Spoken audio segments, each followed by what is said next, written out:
becomes part of the bank's reserves, just as all deposits do. And regarding reserve requirements, as stated in modern money mechanics, a bank must maintain legally required reserves equal to a prescribed percentage of its deposits. It then quantifies this by stating, under current regulations, the reserve requirement against most transaction accounts is 10%. This means that with a $10 billion deposit, 10% or $1 billion is held as the required reserve, while the other $9 billion is considered an excessive reserve and can be used as the basis for new loans. Now, it is logical to assume that this $9 billion is literally coming out of the existing $10 billion deposit. However, this is actually not the case. What really happens is that the $9 billion is simply created out of thin air on top of the existing $10 billion deposit. This is how the money supply is expanded. As stated in modern money mechanics, of course they, the banks, do not really pay out loans from the money they receive as deposits. If they did this, no additional money would be created. What they do when they make loans is to accept promissory notes, loan contracts, in exchange for credits, money, to the borrower's transaction accounts. In other words, the $9 billion can be created out of nothing simply because there is a demand for such a loan and that there is a $10 billion deposit to satisfy the reserve requirements.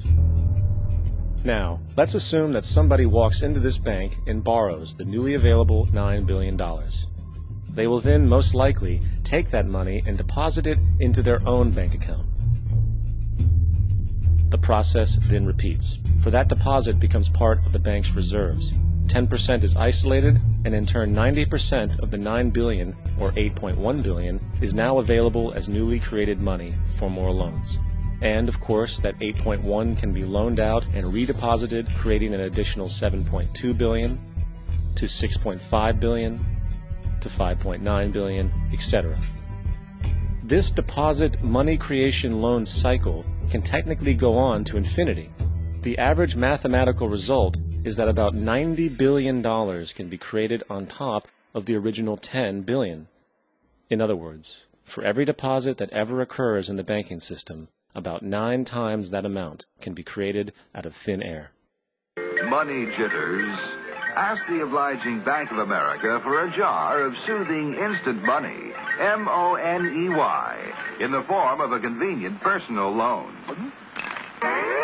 So, now that we understand how money is created by this fractional reserve banking system, a logical yet elusive question might come to mind. What is actually giving this newly created money value? The answer? The money that already exists.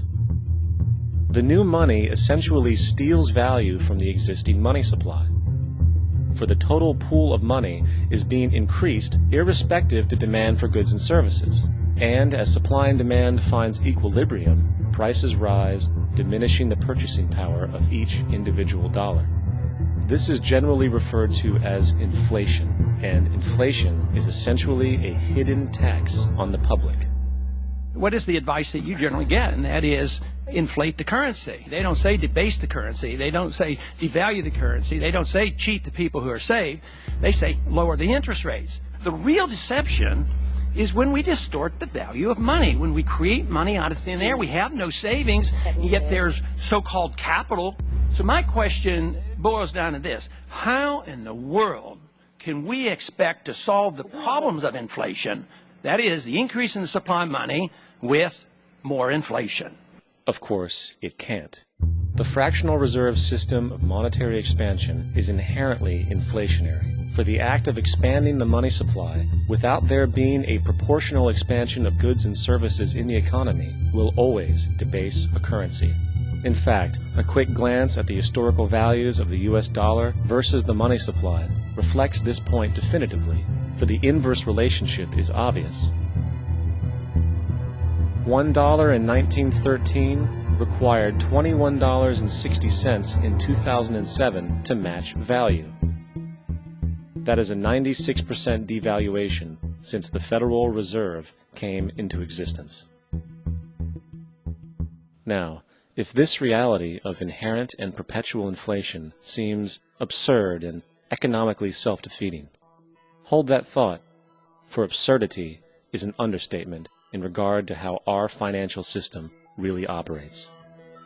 For in our financial system, money is debt, and debt is money. Here is a chart of the U.S. money supply from 1950 to 2006. Here is a chart of the U.S. national debt for the same period. How interesting it is that the trends are virtually the same. For the more money there is, the more debt there is. The more debt there is, the more money there is. To put it a different way, every single dollar in your wallet is owed to somebody by somebody. For remember, the only way the money can come into existence is from loans. Therefore, if everyone in the country were able to pay off all debts, including the government, there would not be $1 in circulation.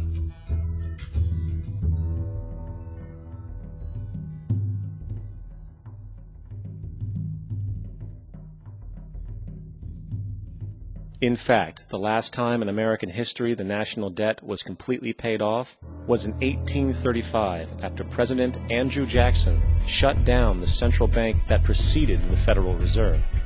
In fact, Jackson's entire political platform essentially revolved around his commitment to shut down the central bank, stating at one point, "The bold efforts the present bank has made to control the government are but premonitions of the fate that awaits the American people should they be deluded into a perpetuation of this institution or the establishment of another like it."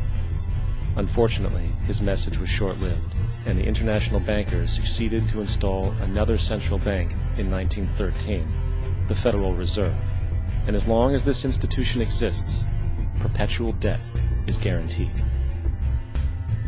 Now, so far we have discussed the reality that money is created out of debt, through loans. These loans are based on a bank's reserves, and reserves are derived from deposits. And through this fractional reserve system, any one deposit can create 9 times its original value, in turn debasing the existing money supply, raising prices in society.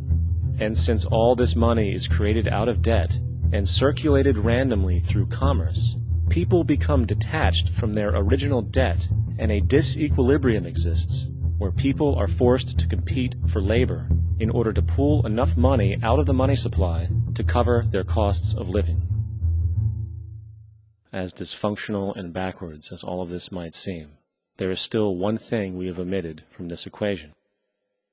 And it is this element of the structure which reveals the truly fraudulent nature of the system itself: the application of interest. When the government borrows money from the Fed, or when a person borrows money from a bank, it almost always has to be paid back with accrued interest. In other words, almost every single dollar that exists must be eventually returned to a bank with interest paid as well.